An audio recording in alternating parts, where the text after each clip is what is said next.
বাংলাদেশের আপডেট সংবাদে আপনাদেরকে স্বাগত। শুরুতেই সংবাদ শিরোনাম। শুরুতেই জানিয়ে দেব একটি গুরুত্বপূর্ণ ভয়ঙ্কর সংবাদ। ইনশাআল্লাহ ফিরব, সব হত্যার বিচার করব। ইউনূসের দুশ্চিন্তা বাড়িয়ে শেখ হাসিনার বার্তা, থাকছে বিস্তারিত প্রতিবেদনে।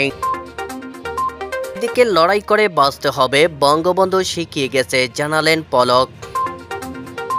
ভারত পানি না দিলে জাতিসংঘে যাবে বিএনপি, জানালেন তারেক রহমান। শেষে জানিয়ে দেব আওয়ামী লীগের কারা নির্বাচনে অংশ নিতে পারবেন, জানালেন আসিফ মাহমুদ। এতক্ষণ শুনছিলেন সংবাদ শিরোনাম, এবারে বিস্তারিত। ইনশাআল্লাহ ফিরব, সব হত্যার বিচার করব। ডক্টর ইউনূসের দুশ্চিন্তা বাড়িয়ে বার্তা শেখ হাসিনার। গণ অভ্যুত্থানের নামে যে নারকীয় ঘটনা ঘটানো হয়েছে তার বিচার হবে, খুনিদের শাস্তি দিতে ফের বাংলাদেশে ফেরার বার্তা দিলেন দেশত্যাগী বাংলাদেশের প্রাক্তন প্রধানমন্ত্রী শেখ হাসিনা। সোমবার রাতে বাংলাদেশবাসীর উদ্দেশ্যে ভার্চুয়াল বার্তা দেন আওয়ামী লীগ নেত্রী। সেখানে জুলাইয়ের আন্দোলনে নিহত পুলিশের পরিবারের সঙ্গেও কথা বলেন মুজিব কন্যা। তাদের সাহায্যের আশ্বাস দিয়ে হাসিনা বলেন, ইনশাআল্লাহ আমি ফিরব এবং সব হত্যার বিচারও আমি একদিন করব। ইউনূস আমলে সন্ত্রাসের আগুনে পড়ছে বাংলাদেশ, বেলাগাম অত্যাচার চলছে সংখ্যালঘুদের ওপর। অতীত ইতিহাস মুছে ফেলার অদম্য প্রয়াস ও পাকিস্তান প্রেম বাংলাদেশিদের মনে প্রশ্ন তুলেছে উপদেষ্টা সরকারের ভূমিকা নিয়ে। এহেন সময় সোশ্যাল মিডিয়ায় হাসিনার বার্তা নিশ্চিতভাবেই তাৎপর্যপূর্ণ। জুলাই আন্দোলনের সময় বিপুল সংখ্যক পুলিশ হত্যার ঘটনা প্রসঙ্গে তাদের পরিবারকে বার্তা দিয়ে হাসিনা বলেন, আমি আছি, আমি অবশ্যই এর বিচার কোনো না কোনো একদিন করব। ওরা অর্থাৎ অন্তর্বর্তী সরকার যতই দায়মুক্তি দিক, এই হত্যার দায়মুক্তি হয় না, হত্যার বিচার হয়। আমার বাবা মা 3 ভাইকে যখন হত্যা করেছিল তখনও দায়মুক্তি দেওয়া হয়েছিল, কিন্তু আমি তাদের বিচার করেছি। এই পুলিশ হত্যার বিচারও আমি একদিন করব। এর পাশাপাশি 5 আগস্টের সেই ভয়াবহ অতীত স্মরণ করে হাসিনা বলেন, আল্লাহ আমাকে দ্বিতীয় জীবন দিয়েছে। আমি বিশ্বাস করি এর পিছনে উদ্দেশ্য রয়েছে। যারা বাংলাদেশকে জঙ্গি রাষ্ট্রে পরিণত করেছে তাদের জন্য মানবাধিকার লঙ্ঘিত হচ্ছে। তারা অবশ্যই আইনের মুখোমুখি হবে। আল্লাহ আমাদের সঙ্গে আছেন এবং এই সব অন্যায়ের ন্যায় বিচার হবেই। এদিকে অপরাধীদের ধরতে বাংলাদেশে শয়তানের খোঁজ বা ডেভিল হান্ট শুরু করেছে বাংলাদেশের অন্তর্বর্তী সরকারের স্বরাষ্ট্র মন্ত্রক। তার সমালোচনায় সরব হয়ে হাসিনা আরও বলেন, 6 মাসের বেশি সময় কেটে গিয়েছে, এখনও বাংলাদেশে হিংসা অব্যাহত রয়েছে। এখন শুনছি ওরা ডেভিল হান্ট শুরু করবে। কে ডেভিল, কাকে খুঁজছে? একটা সরকার চলছে যে দেশ চালাতে ব্যর্থ।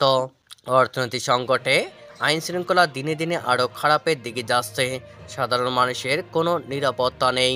বৈষম্যবিরোধী ছাত্র জনতার আন্দোলন চলাকালে জুলাই আগস্টে গণহত্যা ও মানবতা বিরোধী অপরাধের অভিযোগে পতিত আওয়ামী লীগ সরকারের সাবেক মন্ত্রী এমপির অনেকেই গ্রেপ্তারে আছেন।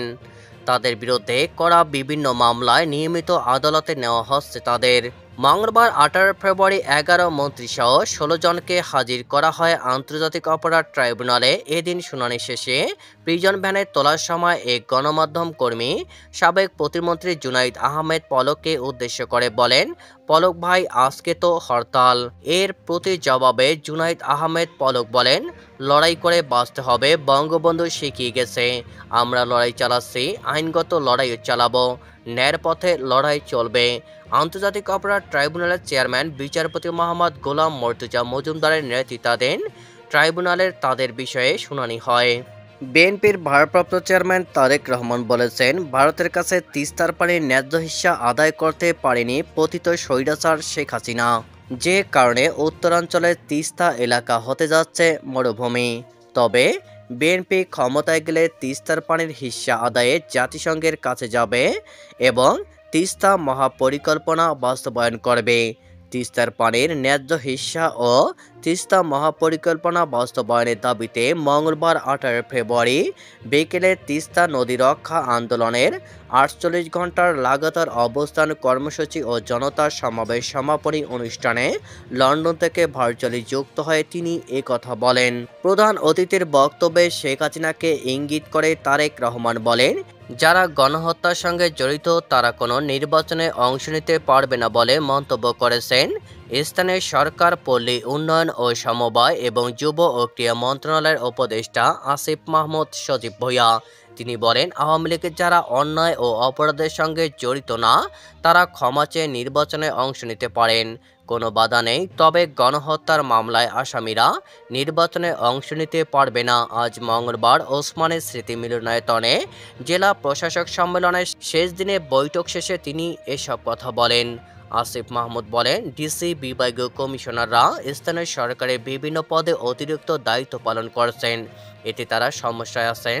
তারা স্থানীয় নির্বাচন চান, জাতীয় নির্বাচনের আগে স্থানীয় নির্বাচন হোক এটা চাই। এ নিয়ে রাজনৈতিক দলের সঙ্গে ঐক্যমত কমিশনের বৈঠকেও আলোচনা হয়েছে, সেখানে কোনো সিদ্ধান্ত হয়নি। সরকার বিষয়টা দেখছে, কারণ আইনশৃঙ্খলা পরিস্থিতি ও জাতীয় নির্বাচন সুষ্ঠু করতে স্থানীয় নির্বাচন হওয়া জরুরি।